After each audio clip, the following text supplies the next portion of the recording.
झगड़ा सहित कुल 9 प्रकरण दर्ज हुए हैं। मजदूर टीपी सुल्तानपुर में हिस्ट्री शीटर मोहम्मद इमरान और गोलू के दीपक चंदेल से झगड़ा हुआ था और इसी रंजिश सफर में अभियुक्त गढ़ एक मोहम्मद इमरान उर्फ गोलू को मोहम्मद आशिक मलिक और 3 दीपक चंदेल ने मिलकर दिनांक 22/1/2026 को रात्रि की मजदूर के जान से मारने नियत से जानलेवा हमला किया जाकर वारदात को भी अंजाम दिया है।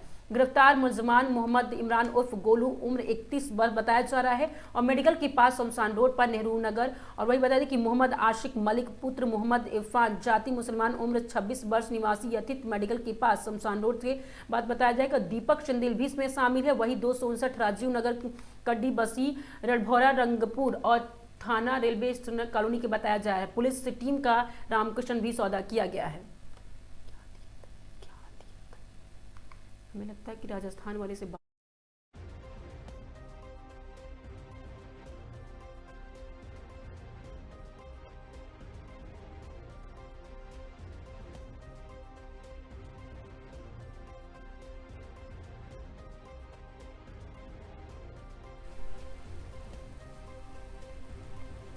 खबर कोटा से, जहां पे लोकसभा अध्यक्ष ओम बिरला संगोद विधानसभा क्षेत्र का दौरे पे हैं। जी हां, 111 करोड़ रुपए के विकास कार्यों का किया शिलान्यास और लोकार्पण। इस बजट से हो रहा है क्षेत्र के कई ग्राम पंचायतों में विकास कार्य। ऊर्जा मंत्री हीरालाल नागर भी कार्यक्रम में मौजूद रहे। वही लोकसभा अध्यक्ष ओम बिरला और प्रदेश के ऊर्जा मंत्री हीरालाल नागर गुरुवार को संगोद विधानसभा क्षेत्र के दौरे पर है, जहां पर उन्होंने करीब 111 करोड़ रुपए के विकास कार्यों का लोकार्पण और शिलान्यास किया, जिनमें सैकड़ों के चौड़ीकरण, पुलिया निर्माण और विद्युत तंत्र के सुदृढ़ीकरण के लिए कि जीएसएस कार्य का शामिल हुआ।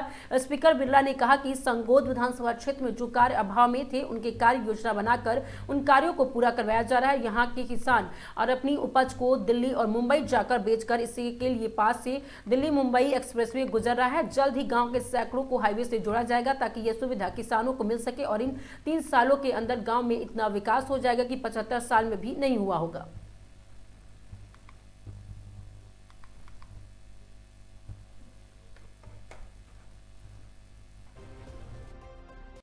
कोटा बूंदी संसदीय क्षेत्र के सांगोद विधानसभा के अंदर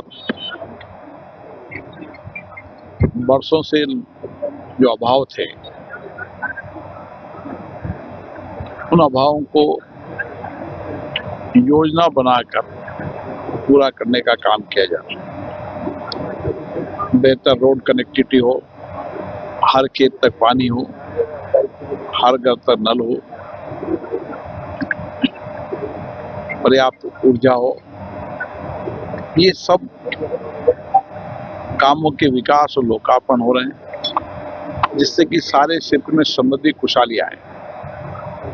किसान अपनी उपज को दिल्ली मुंबई के मार्केट में बेच सके, इसके लिए पास में जो हेडलाइन गुजर रहा है, ये हेडलाइन भी दिल्ली मुंबई का कॉरिडोर यहाँ के इलाके के लिए समृद्धि खुशहाली लाएगा।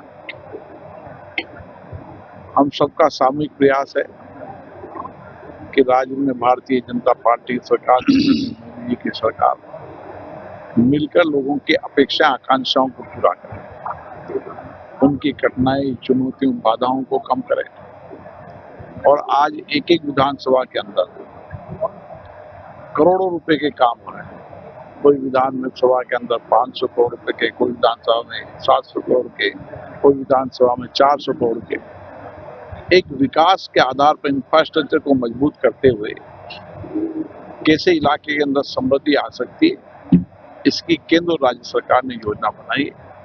मैं कह सकता हूं कि इस सारे संसदीय क्षेत्र के अंदर जो वर्षों तक 75 वर्ष तक जिन चीजों का अभाव था, उनको इस समय पूरा करने का हमारा लक्ष्य और संकल्प है और उसको पूरा करने की दिशा की तरफ बढ़े। 3 साल बाद इस सारे इलाके के अंदर 75 साल के सारे अभावों को दूर कर दिया जाएगा। मतलब ग्रामीण क्षेत्र आपका लगाव काफी रहता है, लोगों को भी काफी उम्मीद ग्रामीण क्षेत्र रहती है, काफी अभाव गाँव में। ये सारा इलाका हमारा कृषि प्रधान देश है। जो इलाका असिंचित रह गया है, वहाँ कैसे खेत तक पानी पहुँच सकता है, ताकि जितने इलाका में खेत तक पानी पहुँचेगा उतनी समृद्धि आएगी। आने वाले समय में एग्रो बेस्ड इंडस्ट्री का प्रोसेसिंग प्लांट, उसके भी प्रयास कर रहे हैं ताकि किसान का उपज ठीक मिल सके और जहाँ उसके दाम उचित है वहाँ उसको बेचने की सुविधा हो, इसके लिए रोड कनेक्टिविटी इलाके की समृद्धि लाती है। मुझे आशा है इस सारे इलाके में नई समृद्धि आएगी, नई खुशहाली आएगी और लोगों की आकांक्षा अपेक्षाएं पूरी होगी। देखिए, जो आज यहाँ एक ही जगह पे इस भांडागढ़ा ग्राम पंचायत मुख्यालय से इस क्षेत्र के लिए 111 करोड़ के कामों का शिलान्यास और लोकार्पण का जो यहाँ प्रारंभ हुआ है और इससे इस क्षेत्र को पूरे को सौगात मिलेगी। और यही नहीं, इसके अलावा भी इस क्षेत्र में चाहे हमारे नए बजट में भी इस 2025-26 के में भी घोषणाएं हुई है और उसके माध्यम से कई घोषणाएं इस क्षेत्र के लिए हुई है जिसका भी लाभ इसको मिलेगा। और इसके अलावा लगभग 1100 करोड़ की पेयजल योजना जिससे इस पूरे क्षेत्र में घर घर पानी पहुंचेगा, उसका भी शिलान्यास 7 तारीख को हमारे मुख्यमंत्री जी और माननीय लोकसभा अध्यक्ष जी 7 तारीख को एयरपोर्ट के वहां से करने वाले हैं, जहां 4600 करोड़ की पेयजल परियोजनाओं का शिलान्यास वो करेंगे, एयरपोर्ट का भी करेंगे। तो इस क्षेत्र में एक प्लान बना करके हर खेत तक पानी पहुंचे, उसकी परमाणु परियोजना की स्वीकृतियां हैं, उसका काम चल रहा है, उसको मॉनिटर करके जल्दी लाएंगे, घर घर पानी पहुंचेगा। और एक इंफ्रास्ट्रक्चर हमारा खेती को बढ़ावा देने के लिए गाँव में बेहतर रोड कनेक्टिविटी हो, एयरलाइन से जुड़ा हुआ पूरा क्षेत्र है। अगर यहाँ बेहतर कनेक्टिविटी होगी तो वैल्यू एडिशन के माध्यम से कई तरह के हमारे कृषि के ऐसे नवाचार प्रशिक्षण केंद्र होंगे जो उन केंद्रों के माध्यम से हमारा ये पूरा क्षेत्र कृषि में एक बेहतर बने, क्योंकि दिल्ली मुंबई का कनेक्टिविटी का ये स्थान है और इसका माध्यम से यहाँ अगर बेहतर कनेक्टिविटी मिलेगी तो यहाँ के किसान को अपनी मतलब उपज को, ऐसी उपज जो वहाँ दिल्ली मुंबई के बाजार में महंगे दामों में बिके, ऐसी उपज यहाँ करने लगेंगे तो उससे सीधा वहाँ बाजार में पहुँच भी आसान होगी। इससे पूरे क्षेत्र के लिए कनेक्टिविटी बेहतर करने का काम हमारी डबल इंजन की सरकार कर रही है और इस क्षेत्र को निश्चित रूप से आने वाले समय में ऐसा क्षेत्र बनाने जा रहे हैं जो कृषि के लिए यहाँ के संस्करण बढ़िया बेहतर उपयोग करके। और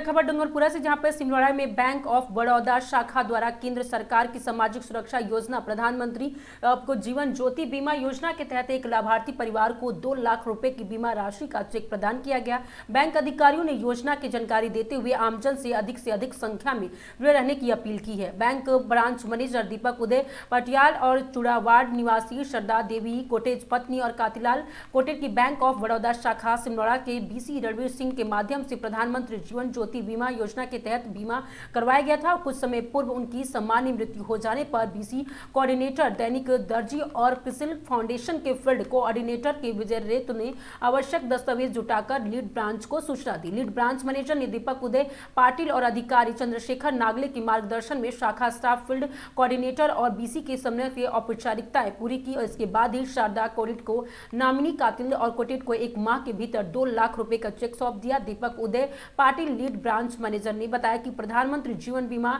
योजना के तहत 18 से 50 वर्ष आयु वर्ग का कोई भी व्यक्ति मात्र 436 रुपए वार्षिक प्रीमियम पर 2 लाख रुपए का जीवन बीमा करवाकर प्राप्त कर सकता है। आपको बताया कि बीमित व्यक्ति की किसी भी कारण की मृत्यु होने पर नामिनी को बीमा राशि प्रदान की जाती है और यह योजना कम आयु के वर्ग के परिवारों के लिए आर्थिक सुरक्षा के मजबूती माध्यम है। चेक प्राप्त करने के बाद कांतिलाल और कोटेंट ने बैंक के आभार व्यक्त किया और कहा कि समय पर मिली राशि से परिवार को बड़ी राहत मिली है। उन्होंने आमजन से इस योजना का लाभ लेने की अपील की है। कार्यक्रम के दौरान आपको देखें कि दैविक दर्जी, रणवीर सिंह, संजय भाई सहित अन्य गणमान्य जन मौजूद रहे और बैंक प्रशासन ने मात्र नागरिकों को इस योजना से जुड़कर अपने परिवार को आर्थिक सुरक्षा प्रदान करने का आग्रह किया है।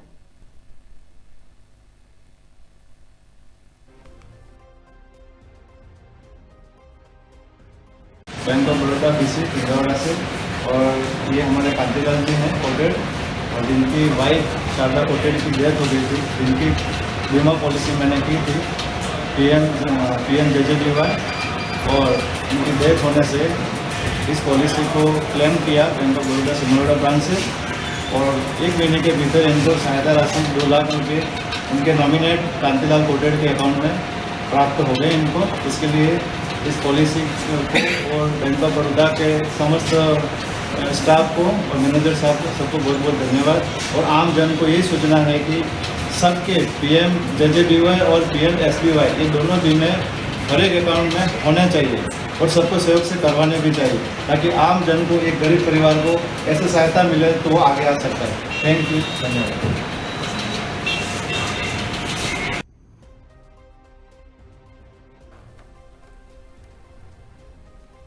खबर डिडौना से, जहां पे जिला बनने के बाद भी बदहाली के आंसू रो रहा है डिडौना। जी हां, करोड़ों की सीवरेज योजना बने जनता के लिए नासुर। डिडौना राजस्थान के मानचित्र पर जिला बनकर उभरा। डिडौना अपनी मूलभूत सुविधाओं के लिए तरस रहा है और जिस सीवरेज परियोजनाओं की शहर की कायाकल्प करने के लिए करोड़ों के बजट के साथ लाया गया है, और वही आज भ्रष्टाचार और प्रशासनिक अनदेखी की भेंट चढ़ चुकी है। आलम यह है कि करोड़ रुपए बहाने के बाद भी शहर की गलियां और मुख्य बाजार गंदगी के सारोबार है और जिम्मेदार प्रशासन खानापूर्ति के खेल में मस्त है। सैकड़ों पर बह रहा गंदा पानी, बता दें कि डूबने के कगार पर शहर है। वही शहर के मुख्य बाजार, बैंकों की बाहर, शिक्षा संस्थान और रिहायशी मोहल्ले में सीवरेज का गंदा पानी सड़कों पर उफन रहा है। स्थानीय निवासियों का कहना है कि प्रशासन न केवल कागजों में काम कर रहा है, यदि शहर में 2-3 अच्छी बारिश हो जाए तो पूरा डिडौना जलमग्न हो जाएगा। और नगर परिषद द्वारा प्रतिवर्ष चैम्बरों की सफाई और पानी लिफ्ट करने की नाम पर लाखों टेंडर किए जाते हैं, लेकिन धरातल पर काम शून्य दिख रहा है।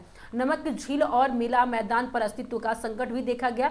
सीवरेज संकट का सबसे भयावह पहलू पर्यावरण का विनाश है। नागौर रोड स्थित ऐतिहासिक मेला मैदान, जहां कभी पशु मेला सस्ता था, आज गंदे पानी का तालाब बन चुका है। हद तो तब हो गई जब इस दूषित पानी के बिना ट्रीट किए गए विश्व प्रसिद्ध नमक की झील और कदे की खालग्रास क्षेत्र में छोड़ दिया गया। इससे न केवल झील की पारिस्थितिकी तंत्र बिगड़ रहा है, बल्कि डिडौना की पहचान नमक उद्योग पर भी संकट के बादल मंडरा रहे हैं। योजना की बड़ी खामियां और जनता का आक्रोश। विशेषज्ञों के अनुसार सीवरेज लाइन डालने के बाद पुरानी नालियों को चैम्बर में जोड़कर बंद करना ताकि पानी सीधे एसटीपी पर जाए, और लेकिन यह काम अधूरा छोड़ दिया गया और नेहरू उद्यान के बाहर पसरी गंदगी के सुबह शाम टहलने आने वाले नागरिकों का जीना मुहाल कर दिया गया है। विपक्ष और नेतृत्व के चुप्पे शहरवासियों में इस बात को लेकर भारी रोष है कि ना तो प्रभावी विपक्ष इस मुद्दे को उठा रहे हैं और ना ही कोई मजबूत नेतृत्व इस समस्या का स्थायी समाधान निकाल पा रहा है। एसटीपी प्लांट से किसानों के खेतों तक पानी पहुंचाने के लिए लाखों की लागत से खोदा जाएगा खागड़ा भी आज लाचारी की स्थिति में देखा जा रहा है।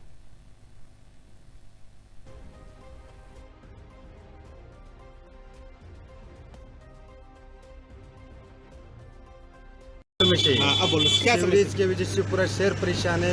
मंदिरों में, मस्जिदों में पानी घुस रहा है। गंदे पानी से बहुत ही परेशानी है। हम बहुत परेशान हो रहे हैं। घरों में घुस रहे, खाना नहीं खा सकते। हमारे मेला मैदान में घरों में पानी घुस रहा है। इसकी वजह से पूरे शहर में घुस रहे हैं। मंदिर में, मस्जिद में चैम्बर है जो पूरे चैम्बर में से लेटरिन बाहर निकल रही है। इसकी वजह से बहुत ही परेशान है सब। इसको लेकर कोई शिकायतें वगैरह की? शिकायत वगैरह नगर पालिका में शिकायत की थी, उससे उधर कोई सुना नहीं दे। कितने सालों से ये समस्या चली आ रही है? 10-15 सालों से परेशानी हो रही है हमारी सीवरेज की वजह से। जिस तरह पूरा शहर सीवरेज में समाता जा रहा है, अगर कोई 1-2 अच्छी बारिश हो जाएगी तो क्या होगा शहर का? बारिश हो जाए तो हमारा तो घर डूब के, घर जाके देख सकते हो। हम घर का पूरा वीडियो भेज सकते हैं आप हमारे पास। इसकी वजह से बहुत परेशान। मेरा नाम पृथ्वीराज जोली है। कटारिया मोहल्ला का हूँ, प्रेमरी गेट का हूँ। तालाब का सिविल लाइन फुल हो रही है। सिविल लाइन पानी गंदगी बहुत ज़्यादा आ रही है, बाहर आ रही है, अंदर से बाहर आ रही है। उसमें कनेक्शन कैसे करें? तो हर चीज़ की समस्या हमारे डोलिया मोहल्ले में। सब चीज़ से परेशान है, गंदगी से बीमार होते हैं। और डूब छतरी के अंदर डाल दिया। 2.5 लाख रुपये आपने घोषणा की, वो भी नहीं मिले हमको। सब चीज़ की कोई हमारी नगर पालिका में कोई नहीं सुनाई करता है, ना कोई हमारी देखभाल करते हैं। यहाँ पे वोट की समय आती है, वोट लेने के लिए आ जाते हैं सब। डिडौना में किसी मोहल्ले में जाके देखो, सिविल लाइन के अंदर से चैम्बर से पानी आता है, गंदा पानी आता है। सब लाइन में सभी ऐसी तकलीफ चलती है सिविल लाइन में। तो कहीं देखो, कहीं भी यानी चैम्बर भरे नजर आएगा, और हमारे मोहल्ले में खास तौर से भरा हुआ है। खबर कोटा से, जहां पे हार्ट हॉस्पिटल में 2 माह के शिशु को मिली नई जिंदगी। मां योजना के तहत 10 दिन चला इलाज, वेंटिलेटर सपोर्ट से हुआ सफल उपचार। कोटा शहर के कोटा हार्ट हॉस्पिटल में 2 माह के एक शिशु को सांस लेने में अत्यधिक तकलीफ के चलते मां योजना के अंतर्गत भर्ती किया गया। परिजनों के अनुसार बच्चों को लगातार सांस फैलने की समस्या हो रही थी, जिसके बाद उसे तुरंत अस्पताल लाया गया। अस्पताल में एक्सरे और अन्य आवश्यक जांचें की गई, जिनमें से बच्चे की दया फेफड़ा पूर्ण रूप से सिकुड़ चुका था। और बता दें कि स्थिति गंभीर होने के चिकित्सकों की टीम ने शिशु को तुरंत वेंटिलेटर पर रखा और गहन निगरानी में उपचार शुरू कर दिया। लगातार 3 दिन वेंटिलेटर सपोर्ट पर रखने के बाद बच्चे की स्थिति में सुधार आने लगा। इसके बाद उसे नेजल HFO और ऑक्सीजन सपोर्ट पर शिफ्ट किया गया। कुल 10 दिन तक शिशु को NICU में भर्ती रखा गया, जिसमें 5 दिन वेंटिलेटर पर तथा 5 दिन बिना वेंटिलेटर पर NIV पर रखा गया। चिकित्सकों के समुचित उपचार और देखरेख से बच्चों के फेफड़े में उल्लेखनीय और सुधार हुआ। वर्तमान में बच्चों के अस्पताल में छुट्टी दिए गए 10 दिन हो चुके थे और वो पूर्ण रूप से स्वस्थ, और डॉक्टरों के अनुसार अब उसके दोनों फेफड़े सामान्य रूप से कार्य कर रहे हैं। अस्पताल प्रबंधक ने बताया कि मां योजना के अंतर्गत जरूरतमंद मरीजों के समय पर बेहतर चिकित्सा सुविधा उपलब्ध कराई जा रही है, जिसमें गंभीर स्थिति में भी बच्चों को नया जीवन मिल रहा है।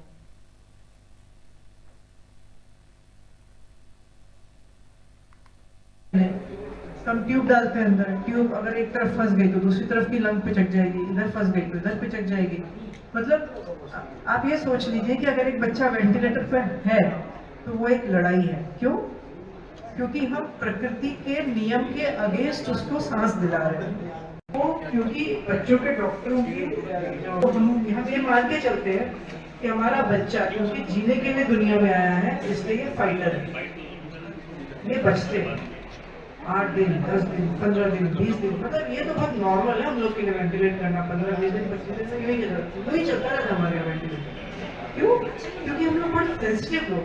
कभी भी आपको जो है ना, हमारे बच्चों की सफाई नहीं करता, हमारे बच्चों कभी भी सफाई कर्मचारी बच्चों की सफाई नहीं करता। मतलब इतनी सेंसिटिवली हम उनको हैंडल करते हैं कि वो बढ़ेगा तो नहीं, उसकी बचने की शक्ति उसकी ज्यादा होती है। तो वो अगर अपन उसको प्रॉपर्ली सपोर्ट कर देंगे तो ये क्या होने के 3 दिन बाद इसको फीड कराया ना, तो उसके बाद में तबीयत खराब हो गई, दूध चला गया। डॉक्टर ने बोला कि दूध चला गया सांस की नली में। तो वहाँ पे ये एंड टू एंड वेंटिलेट कर लिया था मेडिकल कॉलेज में। तो ये फिर वहाँ पे ऐसे ही चलता रहा, निकालते 2-4 बार निकाला, नहीं निकल पाया ये। फिर उसके बाद में 55 दिन हो गए थे, तो वहाँ से हमें जेके लोन रेफर कर दिया था। तो फिर 5 जेके लोन उन्होंने बोला कि इसके वो गले का वो ऑपरेशन करने, तो हमने मना कर दिया। फिर यहाँ पे आए, सर से बात की, सर ने कहा कि आप ले आओ, मैं यहाँ पे हम पूरी कोशिश करेंगे बच्चे को जो हो सकेगा मतलब सही करने की कोशिश करेंगे। अब बिल्कुल नॉर्मल है, कोई प्रॉब्लम नहीं है, फीड भी अच्छे से लेता है और सब आवाज भी आ चुकी है इसकी। सविता में लेके आए थे और क्या समस्या थी और किस प्रकार से? नमस्कार, ये बच्चा 63 दिन की उम्र में हमारे पास सांस की मशीन पर आया था और इसकी कंडीशन बहुत सीरियस थी क्योंकि इसको सांस की नली पे डली हुई थी, सांस के अंबू पे लाए थे और बच्चे का दिमाग की स्तर भी बहुत नीचे था, यानी कि बच्चा पूरा बेहोश था और इसके हाथ पैर बिल्कुल कड़क थे, बहुत बिल्कुल इस तरह स्टिफ थे कि जैसे पाँव हाथ पैर मुड़ ही नहीं पाएंगे।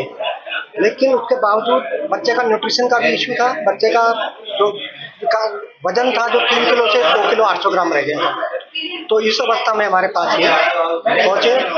उसके बाद हमने इनको वेंटिलेटर पे डाला। वेंटिलेटर पे डालने के बाद हमने उसको 5 बार के करीब हमने इनको सांस की नली निकालने की कोशिश की, लेकिन 4 बार हमारे से वो नली निकलने के बाद वापस नली डालनी पड़ी। बच्चा उस पर बिना नली के सहन नहीं हो पाया। लेकिन 5वीं बार हमने एक नजल HFOV करके एक नई पद्धति से बच्चे का इलाज किया। वेंटिलेटर का एक तरीका है नजल HFOV और ये अभी हाड़ोती में पहली बार हमने यूज किया है और बच्चे को कुल 97 दिन 97 डेज वेंटिलेटर पर रखा गया है। ये देश का अभी तक का रिपोर्टेड केस में पहला मामला हो सकता है। तो इस तरह की हमने जो काम किया है और बच्चे का अभी उसके बाद 1 महीने से बच्चा वेंटिलेटर से बाहर है। उसकी शारीरिक स्थिति 1 किलो वजन से ज़्यादा बच्चे ने गेन किया, जो कि नॉर्मल बच्चे गेन कर रहे हैं। बच्चा पूरे दूध पर है, कोई मशीन नहीं है, घर पर है। ये हमारे लिए बहुत बड़ी खुशी की बात है कि बच्चे को हमने पूरी तरह इस कंडीशन में दिया है कि जिससे बच्चा बाहर जाकर गड़बड़ ना हो। मेरा नाम डॉक्टर महेंद्र कुमार गुप्ता है, मैं नियोनेटोलॉजिस्ट हूँ। ये डॉक्टरेट MD के बाद में एक सुपर स्पेशलिटी जैसे DM कार्डियोलॉजी होता है, इस तरह का एक कोर्स होता है, वो मैंने मुंबई से किया। नमस्कार, मैं डॉक्टर नीता जिंदल कोटा हाट से पीडियाट्रिशियन हूँ और मैं आप सभी का स्वागत करती हूँ। आज मुझे ये बताते हुए बहुत हर्ष हो रहा है कि बहुत लंबे वेंटिलेशन के बाद हमने 2 बच्चों को बचाया है। मुख्य बात यह है कि इन दोनों बच्चों में नेजल HFOV यूज किया गया और इन दोनों बच्चों को माँ योजना में निःशुल्क इलाज मिला है। ये हमारे अस्पताल के लिए और हाड़ौती संभाग के लिए बहुत बड़ा अचीवमेंट है, क्योंकि आप समझ सकते हैं किसी बच्चे को अगर 2-2, 3-3 महीने अगर इलाज की जरूरत है तो पेरेंट्स कितने भी समृद्ध हों, इसको अफोर्ड करना उनके लिए बहुत मुश्किल होता है। और इस बात के लिए हमें वाकई अपनी सरकार का धन्यवाद। इसके बारे में आपको पानी होता है सर्फेक्टेंट जिसको कहते हैं, अगर वो प्रॉपर नहीं बन रहा है तो पिचक जाएंगी लंग्स, इन्फेक्शन हो गया तो पिचक जाएंगी लंग्स। जैसे हमारे बच्चे, जैसे वेंटिलेटर पे बच्चा रहा 3 महीने, हम ट्यूब डालते हैं अंदर, ट्यूब अगर एक तरफ फंस गई तो दूसरी तरफ की लंग पिचक जाएगी, इधर फंस गई तो इधर पिचक जाएगी। मतलब आप ये सोच लीजिए कि अगर एक बच्चा खबर कोटा से, जहां पे नवल धर्म सभा के 5वां राष्ट्रीय अधिवेशन 28 को देश भर में आएंगे प्रतिनिधित्व, राजनीतिक और सामाजिक विषयों पर होगी चर्चा। अखिल भारतीय सतगुरु मातंग ऋषि नवल धर्म सभा के और नवल धर्म सभा युद्ध विंग का संयुक्त आयोजन किया गया है। कोटा अखिल भारतीय अगुदे सतगुरु मांग और ऋषि नवल धर्म सभा और नवल धर्म सभा युद्ध विंग के संयुक्त तत्वाधान में आगामी 28 फरवरी को कोटा के बोरखेड़ा पेट्रोल पंप के पास स्थित श्याम रिसोर्ट में 5वां राष्ट्रीय अधिवेशन आयोजित किया जाएगा। कार्यक्रम के पोस्टर का गुरुवार को विमोचन भी किया जाएगा। राजकुमार सरसियल ने बताया कि 1 दिवसीय इस समागम में देश भर के 12 विभिन्न प्रांतों में लगभग 3000 प्रतिनिधित्व मांग को लेंगे और कार्यक्रम में मुख्य अतिथि लोकसभा अध्यक्ष ओम बिरला उपस्थित रहेंगे, जबकि अध्यक्षता वर्तमान श्री नवल गुरु और गदीपति और राष्ट्रीय अध्यक्ष आचार्य श्री चरणदास महाराज द्वारा की जाएगी। कार्यक्रम में विशिष्ट अतिथि के रूप में राजस्थान सरकार के कैबिनेट मंत्री मदन दिलाकर, झावर सिंह खर्रा, विधायक संदीप शर्मा और श्रीमती कल्पना देवी भी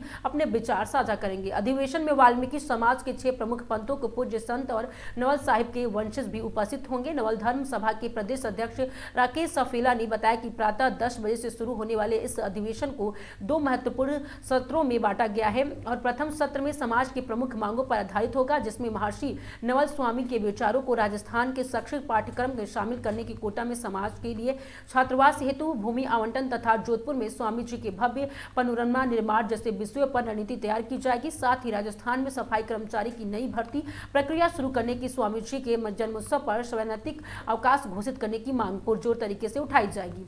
राकेश सफेला ने बताया कि दोपहर 2:30 पर आयोजित द्वितीय सत्र में नवल धर्म सभा का राष्ट्रीय अध्यक्ष पद का चुनाव संपन्न होगा। इसके उपरांत सामाजिक सुधारों जैसे मृत्यु भोज पर रोक, अंधविश्वास और रूढ़िवादिता के उन्मूलन पर, युवाओं के लिए रोजगार और स्वरोजगार के अवसरों पर गंभीर चिंतन किया जाएगा। अधिवेशन के मुख्य उद्देश्य वाल्मीकि समाज के आर्थिक, शैक्षणिक और आध्यात्मिक रूप से सशक्त बनाना तथा समाज के भविष्य की नीति निर्धारित करना।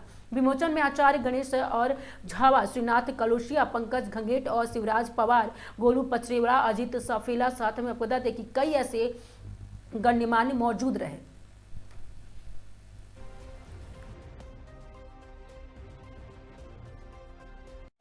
कार्यक्रम कैसा रहेगा इस मामले में मैं एक बार आपको बताना चाहूँगा। कार्यक्रम नवधर्म सभा का राष्ट्रीय 5वां अधिवेशन हो रहा है और इसके अंदर 2 सत्र रहेंगे। फर्स्ट सत्र राजनीतिक और सामाजिक रहेगा।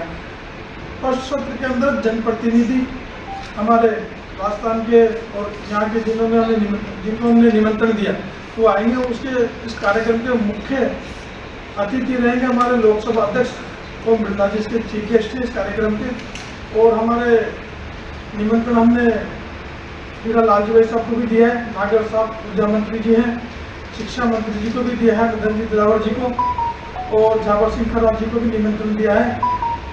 उन्होंने आने की हमें स्वीकृति भी दे दी। और हमारे विधायक महोदय जो संदीप शर्मा जी हैं दक्षिण के, उनको भी दे चुके और कल्पना जी को भी हम निमंत्रण दे चुके। तो जनप्रतिनिधियों में हमारे ये अतिथि रहेंगे।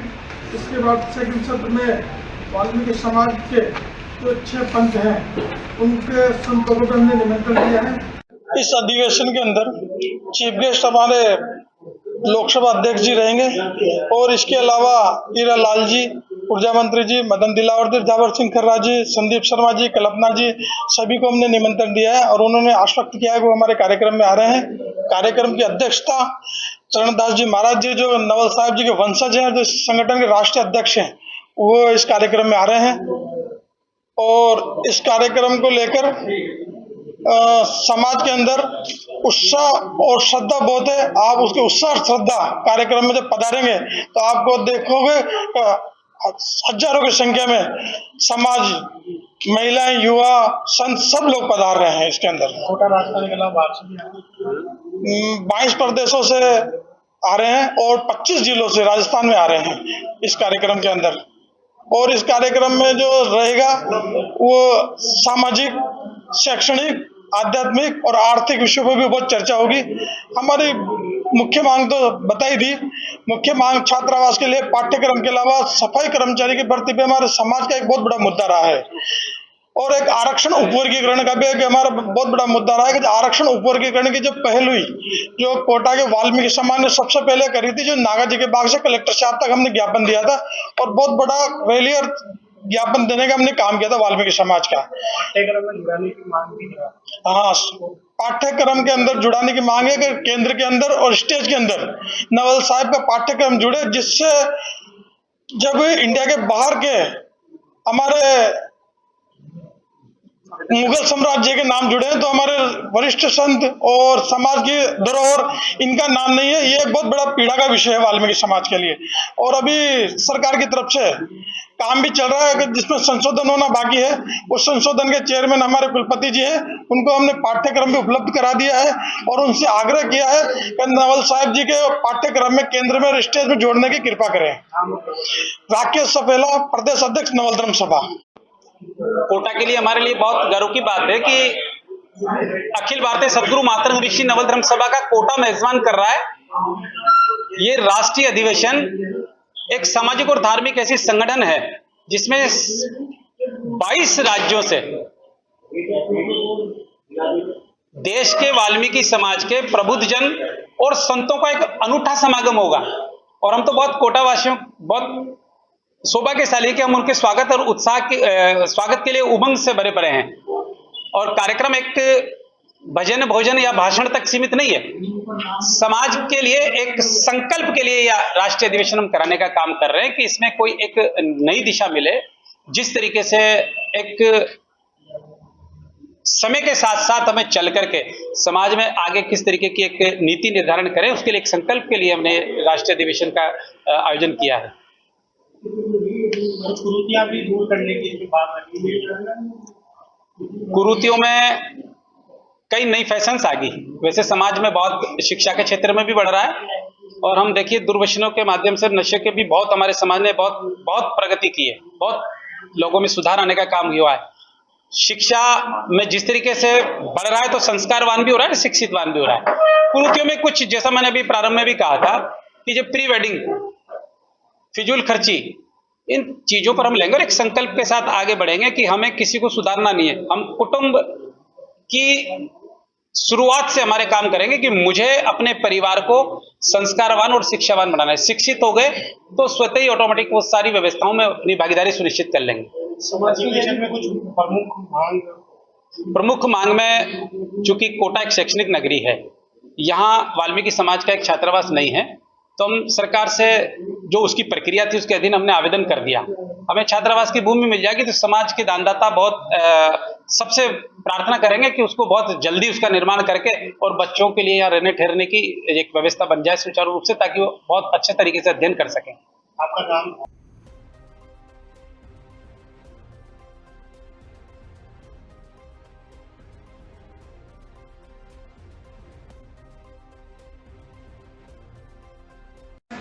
कार्यक्रम कैसा रहेगा इस मामले में मैं एक बार आपको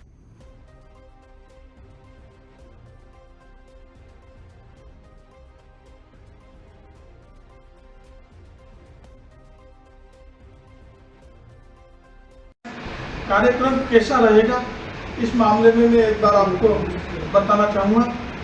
कार्यक्रम नवोधर्म सभा का राष्ट्रीय 5वां अधिवेशन हो रहा है और इसके अंदर राजस्थानी खबरों में आज के सिर्फ इतना ही। देखते रहिए आगाज टाइम।